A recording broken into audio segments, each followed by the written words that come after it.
Grabando. Bueno, vamos. Bueno, Bueno, dale. yes. Bueno, primero que todo, la idea es arrancar con cómo fue yendo todo desde un principio hasta lo que llegaste a hacer hoy. Vos empezás primero que todo, creo que lo primero que tocas es el bajo, que te Sí. lo había dado Miro cuando se fue al servicio militar su hermano. Miró. Sí, Miro, perdón. Que tocaban los esbirros con tu hermano, con Ángel. Sí, mirá cómo lo sabés. Y vos ahí empezaste con el bajo. Sí. Ese fue tu comienzo. ¿Y cómo aprendiste a tocar el bajo? Y aprendí de oreja, ¿viste? Inicialmente aprendí de oreja y agarrando el instrumento. Yo había estudiado un poquito de guitarra, poquito, no mucho, con un guitarrista y bueno, digamos, también combinándome con los amigos, con Luis, aprendiendo dónde estaban las notas en cada parte del instrumento, en el diapasón. A lo largo del diapasón las notas aparecen como 3 o 4 veces. Y haciendo ejercicios, algunos ejercicios me los pasaban, otros me los inventaba yo, pero estaba muchas horas con el instrumento, muchas de esas horas sin enchufarlo. Tampoco teníamos equipos buenos, pero me servía para hacer digitación y todo eso. Claro. Ahora otro tiempo. Así empecé, pero empecé con un bajo muy berreta, ¿viste? O sea, en el grupo ese, los esbirros, estaba Edelmiro Molinari, Ricardo Miró, Eduardo Miró, el hermano de Ricardo, y mi hermano que era baterista. Después Eduardo se tuvo que ir y entonces quedé yo como para entrar ahí. Pero claro, el bajo se lo llevó y yo no tenía bajo. Entonces me consiguieron o me prestaron, no recuerdo ya, una guitarra sinfonía que era mala, digamos. Y la transformé en bajo cortándole el clavijero, pensando que yo le sacaba 2 cuerdas y ya está, pero no. La escala del bajo no es la misma que la guitarra, mejor dicho. Es igual, pero necesita otra distancia. Entonces, afinar, qué sé yo, no afinaba mucho. Pero aún así yo me las arreglé para tocar con eso. Y después, ya cuando estaba, que era el año 67, que para ustedes es como hablarle de periodo precámbrico, más o menos, fuimos con Luis Alberto, que él tenía otro grupo en ese momento, se llamaba Los Larkins. Fuimos a la casa de un luthier que vivía en Lugano, lejos nosotros vivíamos en Barranca Belgrano, tomamos el 80 y tardábamos casi 1 hora y media en llegar al lugar. Ahora no iría a ese lugar porque es re pesado. En esa época era un lugar humilde, digamos, pero ahora es denso. Bueno, y le encargamos a un luthier que se llamaba Sergio Repiso Villarruel. Ella murió, que un español, un mallorquí, que era un gran luthier. Y me hizo el bajo a mí, yo se lo encargué en el 67, Luis le encargó esa guitarra tipo gota, que anda por ahí unas fotos como si fuera la guitarra que tenía, ¿cómo se llama? Harrison. No, la que tenía el primer guitarrista, el segundo guitarrista de los Rolling, que murió. Ay, no me acuerdo, el rubio con el flequillo. Bueno, ya me voy a acordar. Brian Jones. Tenía una guitarra así, Luis se hizo una guitarra copiando de ese. Y después, un poco después, Edelmiro Molinari, nuestro amigo, compañero de Almendra, que todavía no estábamos en Almendra, le encargó una guitarra también a Repiso. Pero nos tardó 1 año en hacerlo. No, eran otros tiempos, tanto la práctica como el conseguir las cosas era... No había instrumentos, o sea, había instrumentos berretas acá, no eran de calidad. Y entonces, bueno, cuando nos enteramos que este tipo hacía muy buenos instrumentos, fuimos a encargarlo. De hecho, hoy se buscan mucho esos instrumentos. Yo todavía lo conservo, el bajo mío lo conservo. Lo tengo en la casa de Héctor Stark. Porque yo lo que vi una vez un video de Paul McCartney que hablaba de esto, de que en esa época ellos se recorrieron para hacer You're Going to Lose That Girl, todo Liverpool para encontrar el sí con séptima. O sea, el problema que era encontrar un acorde. Porque hoy en día la facilidad con lo que tenés, y en ese momento yo vi que vos tocaste la flauta dulce en Te Viento por tus manos, figuración, y dije una cantidad de instrumentos que encima si no lo acompañás con, no sé, o sea, conservatorio o algo así, es muy difícil de llevar. Lo que pasa es que en esa época nosotros estábamos un poco imbuidos de que no, que el conservatorio era muy careta, que qué sé yo, que no servía para tocar música popular, etcétera, que en parte era verdad, en parte es verdad, digamos. Pero el conocimiento que te dan es un conocimiento a nivel teórico, música básico que sirve para todo el mundo. Lo que pasa es que cuando sos más jovencito tenés miedo de que eso que te gusta hacer a vos te lo deformen en un trabajo muy escolástico, ¿viste? Muy académico. Y entonces no fuimos ahí. Y entonces tuvimos que hacerlo con la oreja. Después sí, estudiamos un poquito más, qué sé yo. Mejor dicho, el instrumento propiamente dicho yo no lo estudié con nadie. Fui aprendiendo, me compré algunos métodos que había en Estados Unidos de una bajista que todavía vi, se llama Carol Cage, una mujer. Y después estudié un poco de orquestación con un par de músicos grosos, como Santiago Jacobi, que es un jazzero, y como con Gerardo Chiarella, que es un arreglador, digamos, ¿no? Muy completo. Pero yo no hice una carrera en el conservatorio como lo hizo mi hermana Norma, que es pianista. Por eso que les digo, ¿no? Un poco por prejuicio, qué sé yo. ¿Y vos sentís que eso de no ir al conservatorio para tu proceso creativo sirvió? O sea, ¿hizo menos cuadrada tu forma de crear cosas? Sí, en un punto sí. En otro punto, digamos, es como decir, uy, mirá, inventé este instrumento y resulta que era la trompeta y ya la había inventado otra persona. O sea, digamos, el recorrido que tiene que hacer un músico intuitivo para llegar a comprender ciertos aspectos de la música es como más arduo. Porque es un saber que lo vas descubriendo. En cambio, en el conservatorio está todo como más sistematizado y más entero, más claro para el estudio. Pero por otra parte, el músico intuitivo, el que labura con la oreja, tiene a su favor una herramienta que es el entrenamiento audioperceptivo, ¿viste?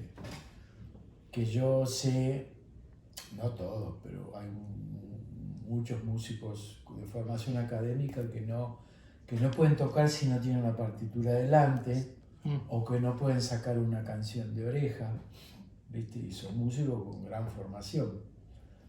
Entonces, bueno, está el beneficio ese de tener un entrenamiento auditivo muy importante y el perjuicio de ir encontrando las cositas de a poquito, ¿viste? Las relaciones que tienen la armonía entre sí. De hecho, por ejemplo, hasta que yo me di cuenta que un acorde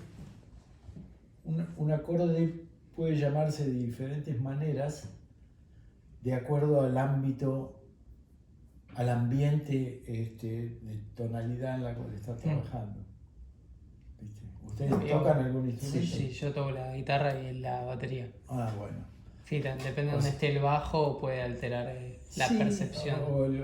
Digamos, el acorde, digamos, puede llamarse de una manera o de otra de acuerdo a, digamos, si los componentes de ese acorde están dentro de una tonalidad determinada, puede ser tomado como inversión, como una inversión. Si tiene séptima, novena, o sea, La sostenido, si bemol. Treceava.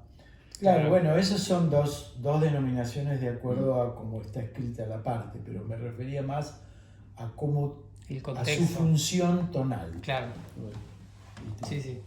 Y eso a mí me llevó, no lo sabía eso, me llevó tiempo darme cuenta de eso.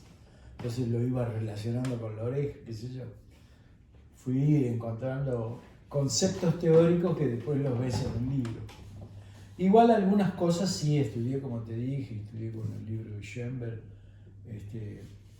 algunas cosas de composición y con el libro de Hindemith sobre lectura musical, etc. Aunque en realidad yo estudié música a los 9 años con una profesora de acordeón. Viste, una educación como la que le estoy diciendo, muy académica, el solfeo por un lado y la ejecución por el otro. Y ahora hace muchos años ya que está como interrelacionado eso para que haya una mayor comprensión. Entonces yo tocaba acordeón a piano y me aburría con esta mujer. Lo vendieron para una rifa tu acordeón, ¿no? Sí, lo quiero conseguir, lo quiero recuperar. Me aburría, ¿viste? Entonces dejé. Pero bueno, por ahí todavía tengo algunas de esas partituras que ella me escribía. Pero Entonces yo ahí dejé de estudiar. Después a los 11 años más o menos agarré una guitarrita, tocaba con mi hermano cosas de folclore y eso, muy básico, ¿no? Y después, bueno, la etapa que les dije es con el bajo, ¿no? y cuando llegas al primer disco que haces, que es el Almendra, el primero, con esto de que decís de lo difícil que era conseguir todo, es un disco que es muy polifacético, las canciones se interrelacionan entre sí hasta un punto muy lejano, o sea, Color Humano y Muchacha van por dos lugares distintos, después metes Bueno, vibración, pero tiene su mundo cada uno. el primer disco de Almendra marca un concepto que es lo que teníamos nosotros adentro, que es el multiestilo, ¿viste? Es más, el rock argentino es multiestilista. Sí. Porque vos escuchás a Goldé, escuchás a Manal, Almendra, Arcoiris, Little Nevia, está bien, están dentro de un espectro, pero estilísticamente es muy abierto. De hecho, el otro día me decía una persona que el rock argentino es el tercero en importancia en el mundo. Mirá vos. ¿En serio? Justamente, claro, más que el español, por ejemplo, o cualquiera de habla hispana. Justamente porque es un espectro es muy abierto. Muy grande. Bueno, de hecho, es fue como un gran receptor de todas las músicas argentinas previas, digamos. Ahora hay muchos muchachos y chicas que provienen de bandas de rock, que tocan tango, tocan folclore, Sí. tocan música clásica. O bueno, también mezclas entre folclore o tango con rock, por ejemplo. Sí. No sé, a mí me gusta mucho Divididos y eso se hace muy seguido. Por eso, claro, el rock argentino tiene Bueno, en el disco mío Pintada yo tengo un par de temas que tienen que ver o con la música latina, otro con el Muy folclórico, con muy el- acústico el disco. sí, con el flamenco. Siempre son citas, no son ortodoxamente estructuras ortodoxas de esos lenguajes, pero son como citas. Y también de cosas folclóricas, sí. Divididos, lo que pasa es que Arnedo, Sí. que es el bajista, es el hijo de Arnedo Gallo, que es un prócer de la música folclórica argentina.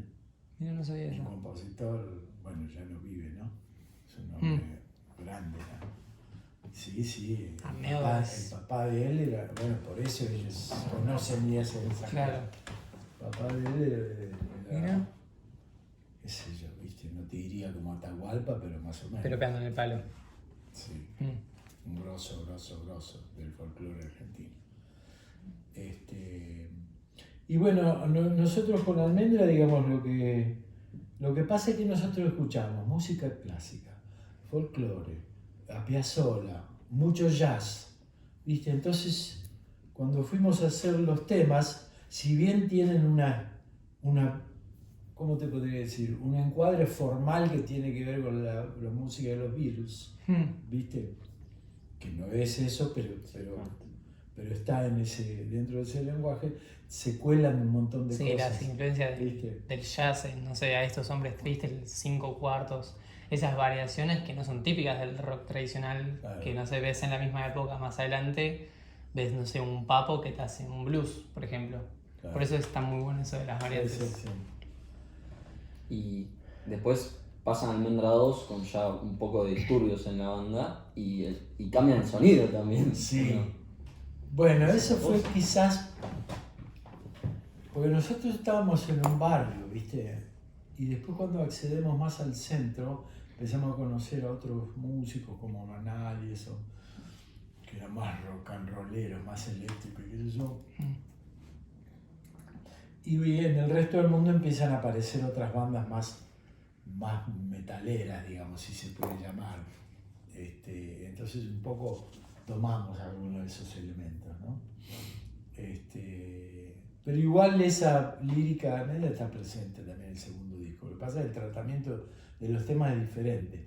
Pero además de eso, nosotros habíamos empezado a hacer una ópera, que al final no la presentamos, no la terminamos, porque nos separamos, pero para hacer eso habíamos ido a Estados Unidos a comprar unos equipos grosos, Marshall.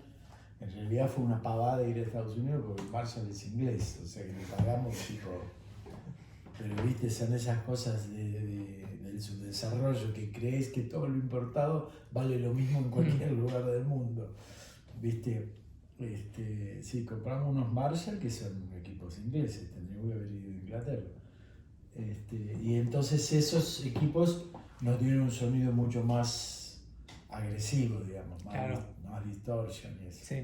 Pero tienen algo igual, ponen en Camino Difícil, que lo pusiste vos, Sí. es muy tranquila esa canción. Esa la hice en el piano. Sí, eso, ¿cómo llegaste al piano?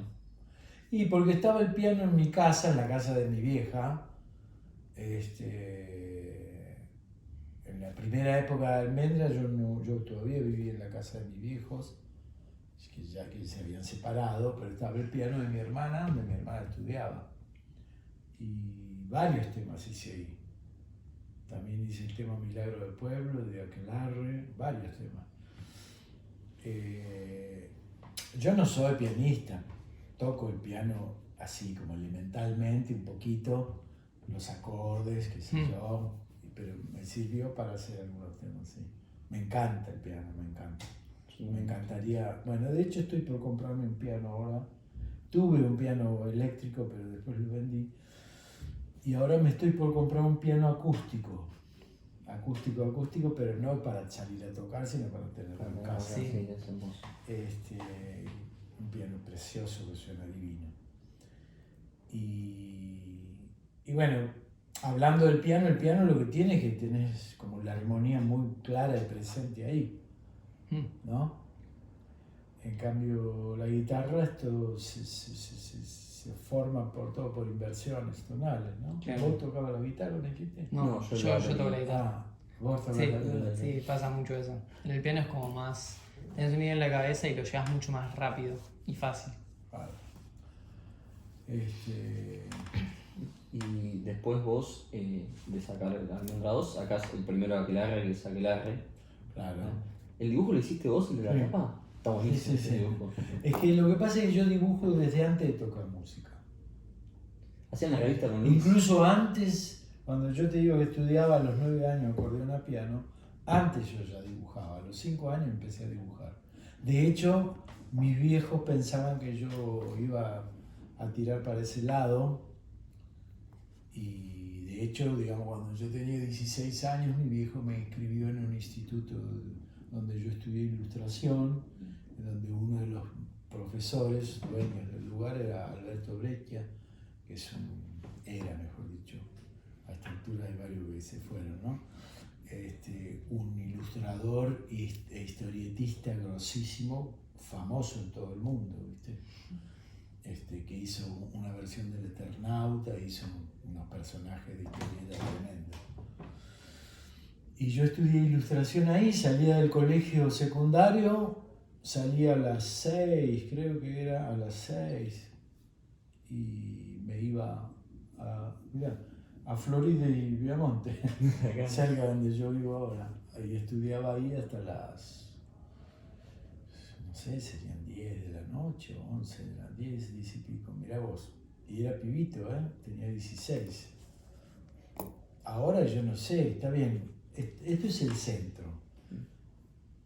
Pero viste, ahora no es sencillo que un pibe de 16 años ande por el centro solo. Es medio complicado. Mucho. Sí. Y yo venía, después me iba a tomar el tren al Retiro, todo bien. Y entonces yo dibujaba desde muy chico y seguía haciéndolo. Lo que pasa es que, digamos, cuando empezamos profesionalmente a laburar mucho con la música, digamos, yo no lo pude sostener, porque yo en ese momento estaba estudiando en la Escuela de Bellas Artes, después que dejé el colegio, hice algunos meses de ingreso a arquitectura y después con Luis, que íbamos de la mano para todos lados, viste, como ustedes que son muy amigos, seguramente van juntos acá, hacen proyectos juntos, fuimos a estudiar a la Escuela de Bellas Artes. Después Luis se fue y yo me quedé un tiempo más en la escuela, pero llegó un momento que empezamos a tocar mucho con Almendra y yo no podía cumplir con las tareas prácticas, ¿viste? Y bueno, lo dejé. Pero siempre seguí dibujando y pintando, sobre todo dibujando, porque la pintura me encanta, pero la pintura tenés que tener todo armado. Porque no es lo mismo con el dibujo, agarrás una lapicera o una plumina o lo que fuere y dibujas ahí. Con la pintura tenés que tener la pintura preparada, los cosos, el agua, el caballete. Bueno, de hecho tengo una obra ahí que estoy haciendo que tenés que tener todo armadito para hacerlo.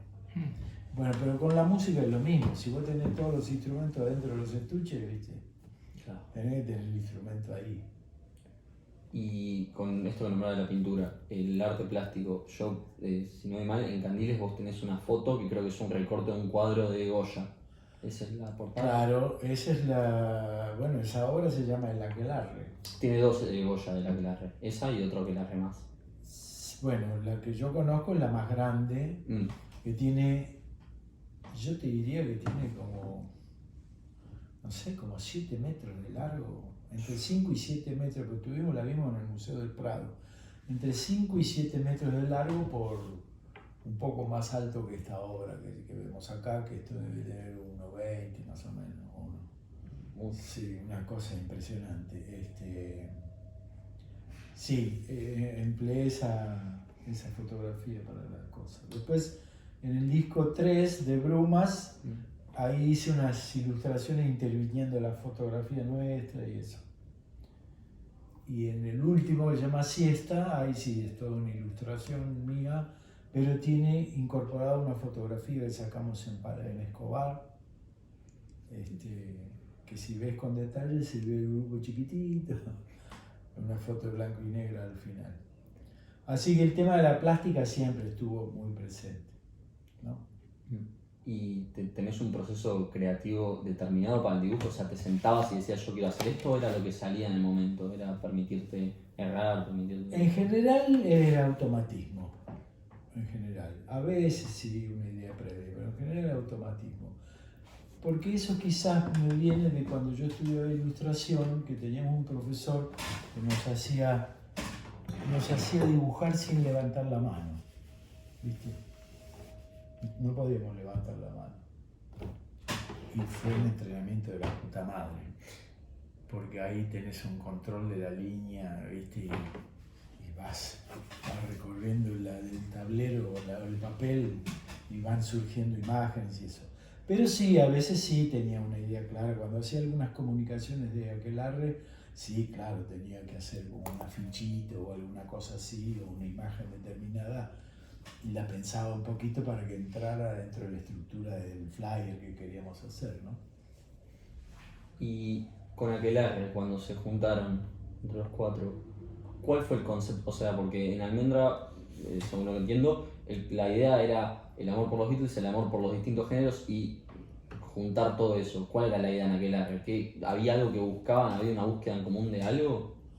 Bueno, antes te tengo que aclarar que lo que te dije del amor por los Beatles, que sí, sigue siendo un amor enorme.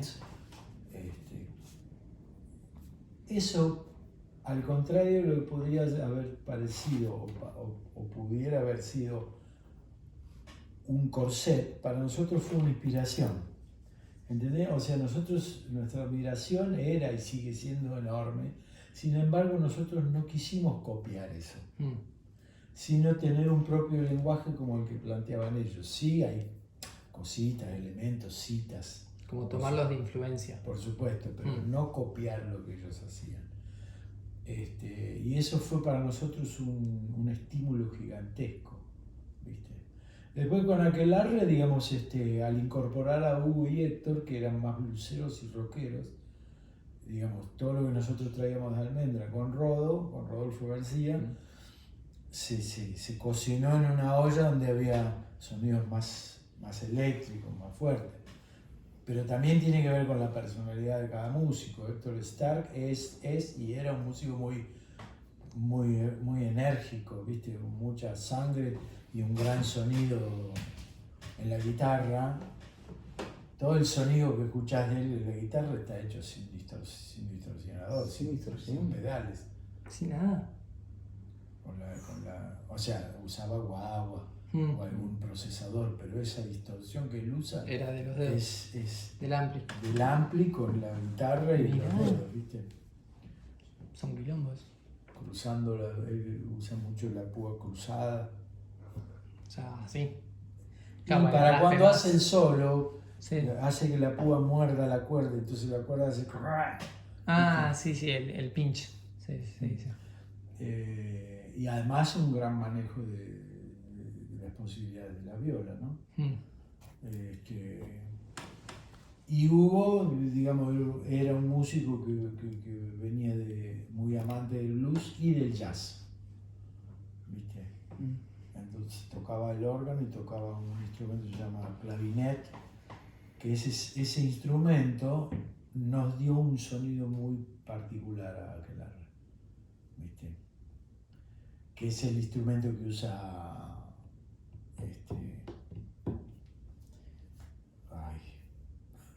la memoria, el negro bueno, ya me voy a acordar. Blue Jazz. No, un músico de mi generación, no jovencito. Ya me voy a acordar, muy famoso, famosísimo. Uno que es ciego. Ray Charles, Steve Wonder. Ray Charles no. Steve Wonder. Steve Wonder. Sí, Steve una Wonder máquina de tocar. usa, además de otros instrumentos, el clavinet. Sí, una masa. Es tremendo. Es buenísimo. Y mientras tanto en la guerra con Aquelarre, vos en el 73 participás de Artaud, vos grabaste un par de temas con el bajo. Yo grabé 4 temas en Artaud. Habladurías del Mundo,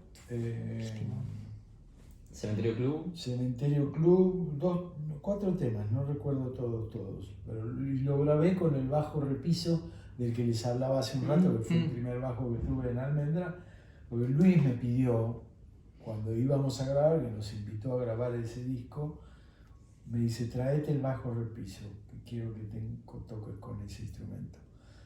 Y ese bajo, que tiene un micrófono Gibson cuadradote así, que tiene una frecuencia bien grave, y ese sonido grave que se escucha debajo es ese instrumento.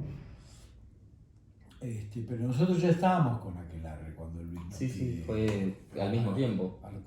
Bueno, de hecho ahora, el 22 de mayo, se va a hacer un homenaje a ese disco en un auditorio del Colón. No en la sala principal del Colón, sino en el otro auditorio. Y yo voy a cantar un par de temas. Pero es camarístico, no es con grupo de rock.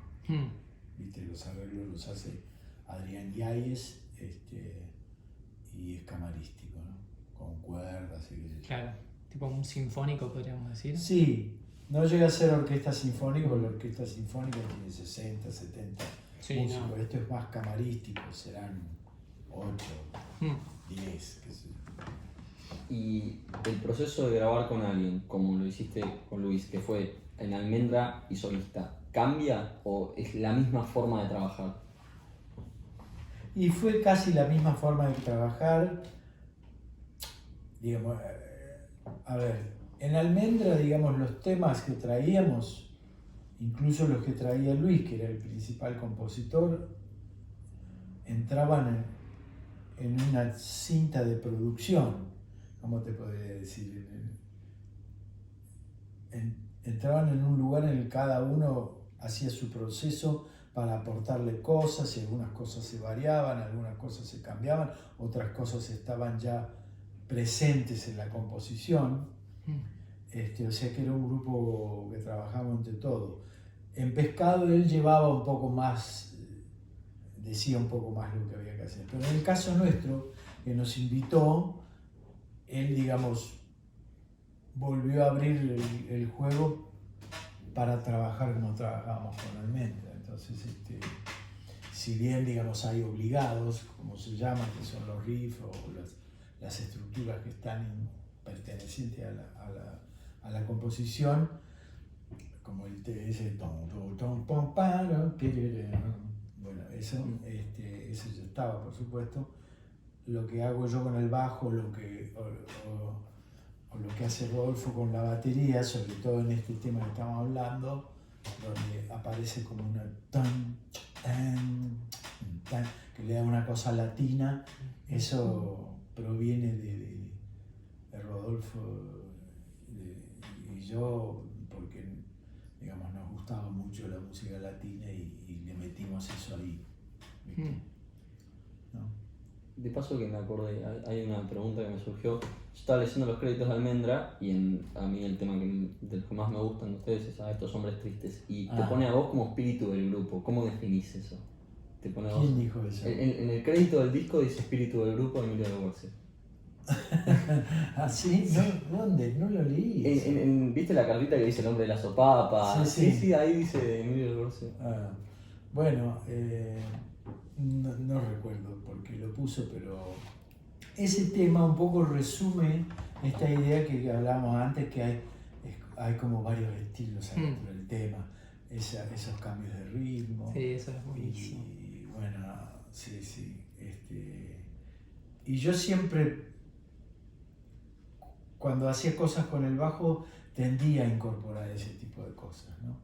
De hecho, digamos, siempre me gustó hacer base, pero a veces los muchachos se enojaban porque yo quería incorporar melodías, debajo de la melodía principal, una melodía como hace Paul McCartney en muchos temas, digamos, que hace una transición entre lo que es la parte rítmica, la melódica y la armónica, ¿viste? Entonces yo siempre buscaba que hubiera una melodía trabajando por abajo, pero no como si fuera un solo de bajo, para acompañar, para que molestara a la melodía principal, sino, digamos, como por abajo, trabajando por abajo, enhebrando la parte rítmica con la melódica y armónica. Y a veces me decían, no, pero hace base. De hecho, bueno, después con los años se ve a la distancia, dice que ese laburo, que a mí me costaba mucho, ojo, no es que lo hacía yo al toque, así nomás. Yo lo analizaba mucho, me iba a mi casa, buscaba cosas, qué sé yo. Y bueno, eso también le dio, además de lo que hace cada uno de ellos en la música, en los temas, le dio como una cosa más original, ese abordaje, ¿viste? Por ejemplo, ese bajo... ¿Qué tema? Estos son los tristes. Yo ahí hago quintas y octava, pero en un momento hago la quinta bemol. La Blue Note. No, la Blue Note.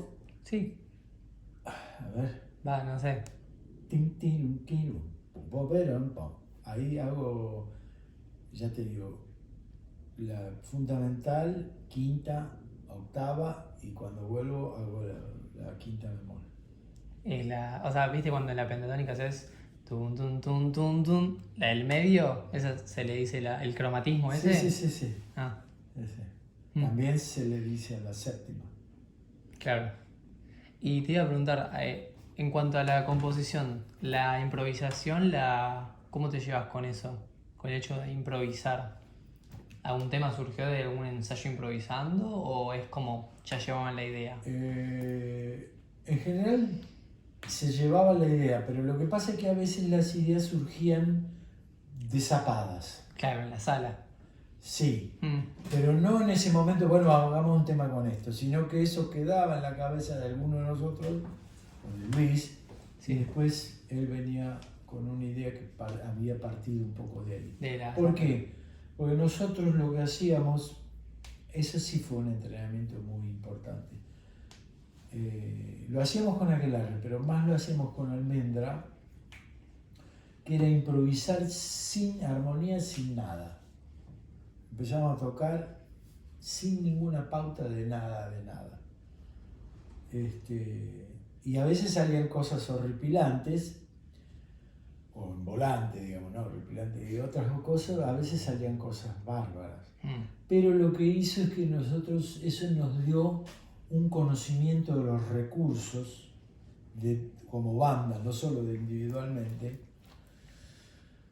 y de extender los límites, ¿viste? Porque cuando vos improvisás en el ensayo, podés cometer, como te acabo de decir, un montón de errores y exploraciones, ¿viste?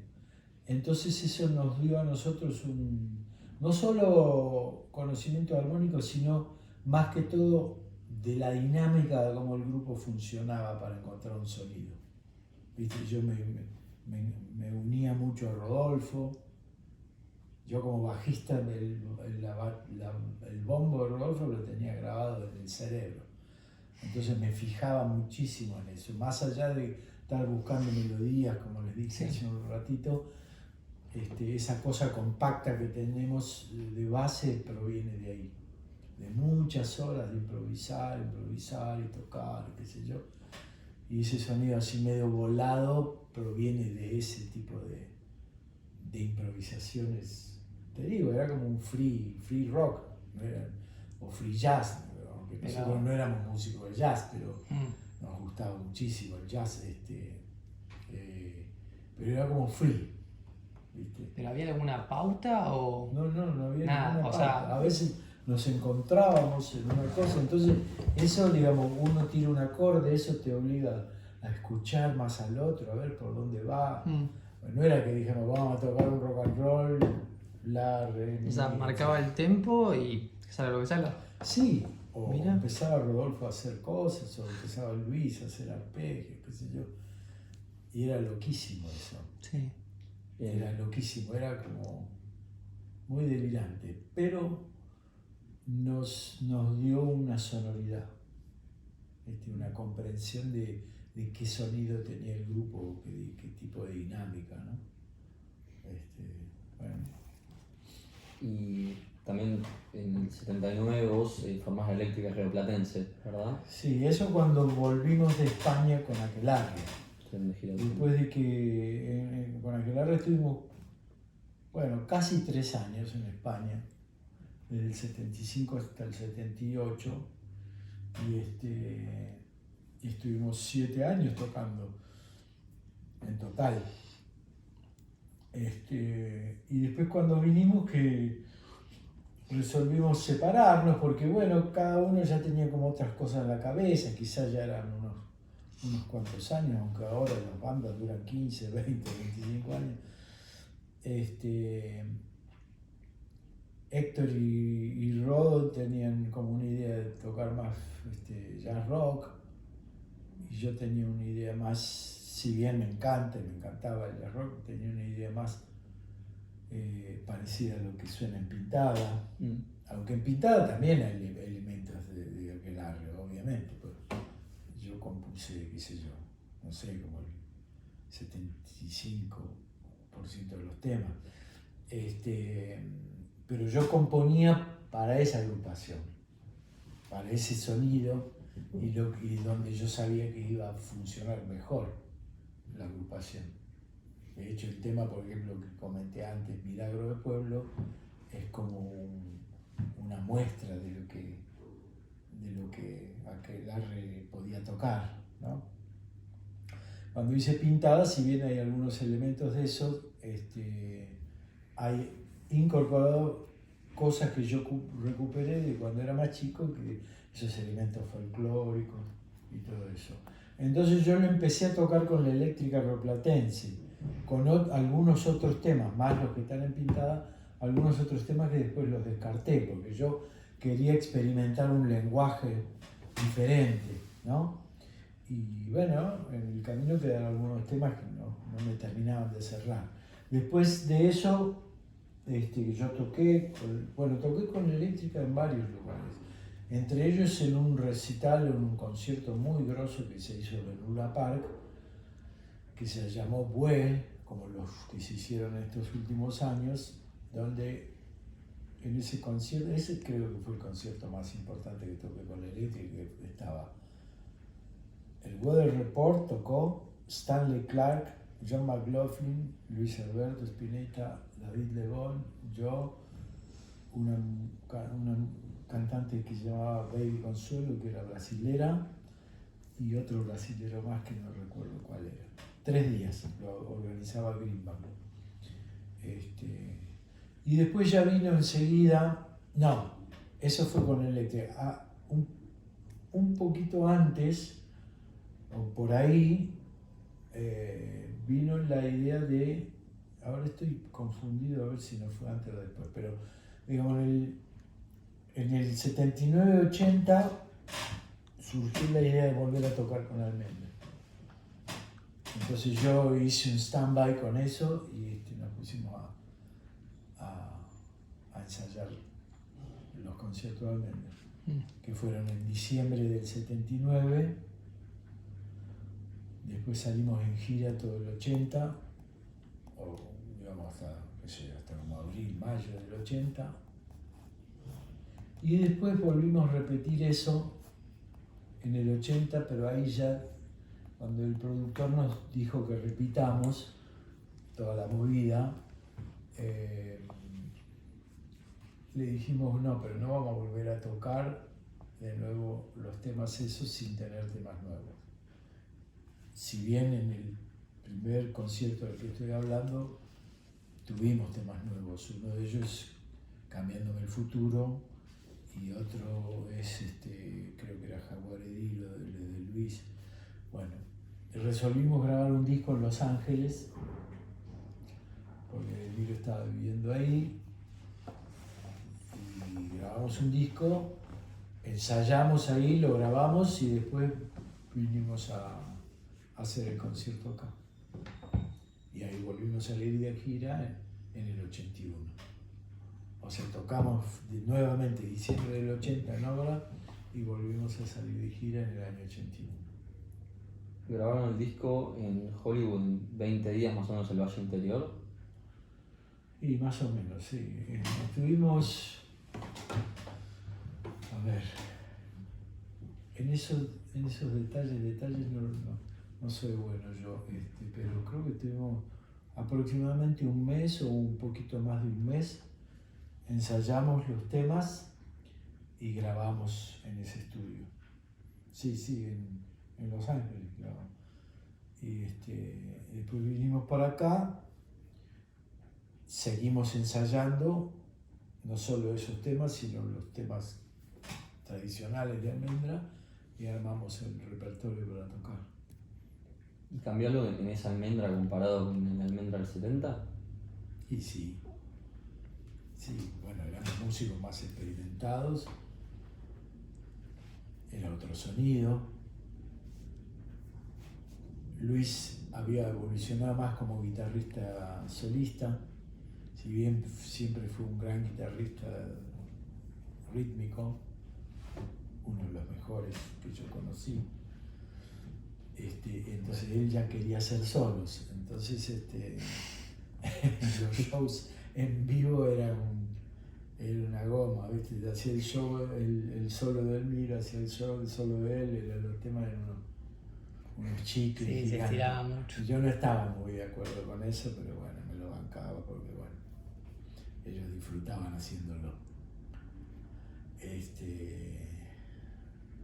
Yo como oyente considero que digamos, los solos, el músico, digamos, siente una cosa y el público recibe eso, pero recibe otra cosa también, ¿viste? Entonces hay que tener control, ¿viste? Porque es como si le estuvieras hablando a la gente sin parar, sin respirar, ¿viste? Y en un momento el otro que está del otro lado se aturde. Es más, me pasó a mí con Hermeto Pascual, ¿viste? En un concierto que dio casi de 4 horas, al final me fui porque se me quemaba la cabeza. Me pasa mucho. Y es un monstruo el tipo. O sea, todo tiene una medida, ¿no? Incluso yo considero que los solistas nunca tienen que llegar al límite de sus propias posibilidades. Siempre tienen que estar antes del límite. El límite lo buscas en eso, en el ensayo, en las zapadas esas, donde podés estar zapando 3 horas y hacer cualquier locura y qué sé yo. Ahí, viste, investigás, te cometés errores, viste. Pero cuando estás en el escenario haciendo un solo, es como una composición un solo. No es solamente articulación de escalas que te aprendiste. Bueno, eso es lo que yo le digo a los músicos que tocan conmigo. Tocá hasta, no llegues hasta tu límite, pero pensá que estás componiendo un tema suponete, qué sé yo, 16 compases o más en esta estructura armónica. Bueno, eso. Y con Pintado buscaste no saturar, es un disco corto, dura 30 y algo minutos. Sí, pero en realidad, digamos, eso fue porque tenía esos temas. Podría haber grabado algunos más que tenía con la eléctrica, pero te dije que como que algunos los consideraba que no estaban maduros en ese lenguaje que yo había pensado. Edelmiro, que era el productor en ese momento de la compañía Microphone, me propone grabar el disco y yo grabo esos 7 temas. No fue tanto por la duración del disco, lo que te estaba refiriendo era más para lo que es una actuación en vivo. ¿Viste? Bueno, de hecho el disco nuevo que yo grabé tiene pocos solos. Tiene algunos, pero tiene pocos solos. Tiene, digamos, una impronta parecida al disco Pintada, no sé si lo conocen, que es esta cosa multiestilística, pero está más centrada en el desarrollo de la canción como una unidad. No tiene tanto desarrollo instrumental, digamos, ¿no? Hay algún par de temas que son así, pero básicamente son canciones. Incluso algunas de ellas no tienen solo de instrumento. Está la canción con sus ambientes, sus obligados, que yo, pero no tiene solo de instrumento, ¿no? ¿Y el disco ese lo empezaste a hacer cuando? Porque por pandemia lo paraste, ¿o no? Y lo empecé hace como 4 años. En realidad estoy sacando la cuenta ahora, entre todo el tiempo que pasó de la pandemia y qué sé yo, grabamos en diferentes estudios. Y terminé de masterizarlo hace 15 días, el último tema, porque fui masterizándolo con Mario Breuer, que es un capo, técnico, ingeniero de sonido de cuando éramos chicos nosotros. Es más joven, pero es un hombre grande también. Y él vive en Córdoba, en Agua de Oro, donde yo me estoy haciendo una casa. Entonces yo voy a ver cómo hacen la casa y de paso masterizo. ¿Cómo te surgió la idea de hacer un disco solista? No, en realidad lo tengo pensado hace 1000 años, pero nunca lo pude concretar, porque en ese intermedio de la música y todo eso, viste que yo soy diseñador, ilustrador y todo eso, tuve una agencia de comunicación con mi socia muchos años y bueno, no encontraba el momento de poder hacerlo. Después, en un momento yo le digo a mi socia, mirá, vamos a concentrarnos en una cosa que esté más vinculada a mi métier, y ahí surgió la idea de hacer el programa de televisión que une una cosa visual, como si fuera de diseño que se mueve, que es el mundo audiovisual, con lo musical.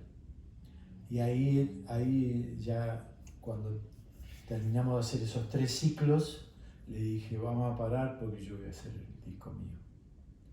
Fue así. ¿Tiene nombre el disco? No, todavía no. ¿Pensás que surja o pensás No, tengo anotado como 30 nombres. No. Pero la idea es hacerle que tenga un título como si fuera el título de una novela, algo así, porque que tenga como un aspecto literario o de literatura, porque digamos son como micro cuentos, ¿no? Algunos no, pero en general son pequeños cuentitos, digamos, pequeñas historias, y tienen más que ver con el mundo de la escritura, ¿no? Se relatan cosas. Algunas son no reales, digamos, pero está más relacionado con eso. Entonces yo quiero tratar de buscar un título, que ya te digo, tengo muchos anotados, que son títulos largos. Después va a pasar que le van a decir a topa la primera palabra del disco, como pasa siempre. Sí. Como el tema, el disco de Luis, Peluzón Luis, que le dicen Peluzón, o el de los divididos, ¿cómo se llama? El nariguense que tiene la nariz. Sí. Bueno, Sí. en general la Ubico el gente disco. reduce, pero no Sí, me importa, sí. igual le voy a poner un título que parezca como si, viste, cuando vas a ver una vidriera y ves los títulos de los libros, de las novelas y eso. Bueno, Claro. un título así. Y a nivel musical de este disco, ¿qué onda tiene? Y yo te digo, tiene alguna relación con Pintada, pero es otro sonido y son básicamente canciones con poco desarrollo instrumental. No digo que no tiene muchísimo arreglo, pero no tiene muchas partes de desarrollo instrumental como era la música de Aquelarre, digamos. Algún tema sí, pero en general son canciones cerraditas. Y es multiestilístico, que es lo que más me representa a mí desde hace muchos años. Porque como te digo, ya cuando volví de España con Aquelarre, digamos, toda la música de flamenco sobre todo, me hizo recuperar, mirá qué cosa paradójica, toda la música folclórica que yo escuchaba en mi casa, porque mi mamá cantaba folclore y cantaba música clásica también. Era una gran cantante, no era profesional, pero era muy buena. Y entonces, cuando escuché el flamenco allá, que yo ya lo conocía, pero escucharlo allá tan presente, advertís mucho de dónde viene nuestra música folclórica. Todos los tiempos ternarios y todo eso, si bien por ahí las acentuaciones no son exactamente las mismas, pero quise recuperar algunas de esas cosas. Pero en las canciones esos son como escenografías sonoras, digamos. No son desarrollo de temas. Por ejemplo, en el tema Pintada hay un tema llamado Aroma del Lugar, que suena como un aire de chacarera, pero no es una chacarera. Si lo agarra un folclorista santiagueño, te dice, no, acá falta esta parte es más corta, más larga, ¿viste? O sea, Sí. son citas. Claro. Son citas, como un novelista que cita un fragmento de Borges o de quien fuere en una parte de su cuento, digamos. Y eso le permite generar como un ambiente en el cual vos comprendés de qué está hablando. En las canciones de este disco hay algunos elementos latinos, de música de salsa, digamos, de folclore, digamos, es muy variado. Aprovechando esto que contás de la literatura, yo vi, por ejemplo, hay muchos músicos como Gustavo Cerati en Soda Stereo, cuando saca El Corazón del Ator, que habla del Corazón del Ator de Edgar Allan Poe. ¿Vos tenés canciones que hiciste en base a cuentos, novelas de algún autor? No, te diría que no, pero sí que ha influido mucho todas las cosas que he leído. No soy una persona, viste que esas personas que son muy lectoras, que te hacen citas, te reproducen frases determinadas de Borges, que yo he leído mucho, pero no tengo esa capacidad de poder reproducir todo eso que he leído, pero sí que ha influido muchísimo, muchísimo en la escritura de las letras. Bueno, siempre le he prestado muchísima atención y he disfrutado mucho escribiendo las letras. Las letras de Aquelarre fueron más crípticas, porque en esa época lo que a mí me pasaba, mucho más simbolistas, ahora son un poco más llanas. Hay mucha metáfora, pero son un poco más llanas. Pero yo busco mucho la palabra. O sea, a ver, por ejemplo, en general la mayoría de los temas que yo hago, yo parto de la melodía, lo mismo que hacía Luis. Digamos, de alguna manera nos formamos juntos en esa manera de componer. La melodía, básicamente desde la melodía, y después pongo la letra. Pero en el caso mío específico, siempre cuando surge una idea melódica, viene con una parte, con una letra, con una frase. Aunque sea una frase corta, una oración. Y yo eso lo conservo, porque para mí es la llave de donde proviene el mundo misterioso que es la creación. Proviene de algún lado del inconsciente y por eso con esa melodía sale esa frase. Que en general, por suerte, sale, ¿cómo te voy a decir? Sale muy fluido, porque sale junto con la melodía. Después de eso yo sigo construyendo la letra, porque me lleva tiempo hacerlo, no solo porque es trabajoso para mí, sino porque yo busco muchísimo la palabra, porque el trabajo de la cancionística es un trabajo divino, apasionante, pero muy de orfebre, por lo menos para mí. Para mí yo no uso las letras como relleno de las canciones. De hecho, a través de los años modifiqué muchísimas cosas, como controlar muy bien que no estuviera acentuado inversamente la palabra, que es lo que viene de la sintaxis que proviene de la música anglosajona, como el rock. ¿Viste? Algunas canciones vos escuchás y ves que la palabra está bien, suena, está bien puesta, dura lo mismo, pero por ahí está acentuada al revés, o está medio forzada. Bueno, es muy raro que en este disco vayas a encontrar algo que no fluya, ¿viste? Porque yo le doy muchísima pelota. De hecho, otra de las cosas que me fijo es, vos escribís, suponete, 2 líneas poéticas, ¿no? Te gustan.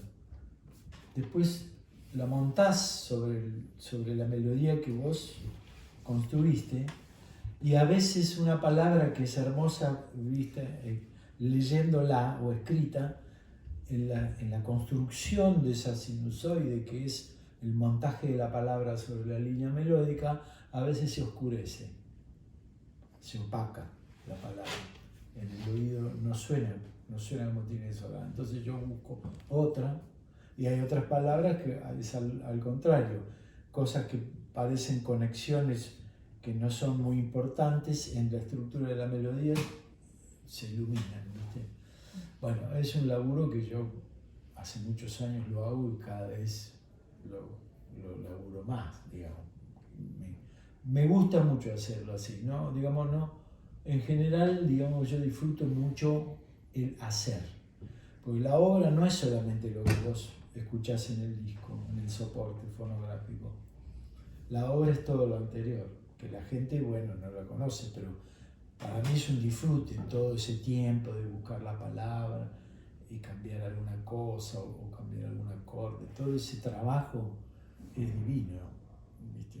No importa, a mí no me importa tardar tiempo.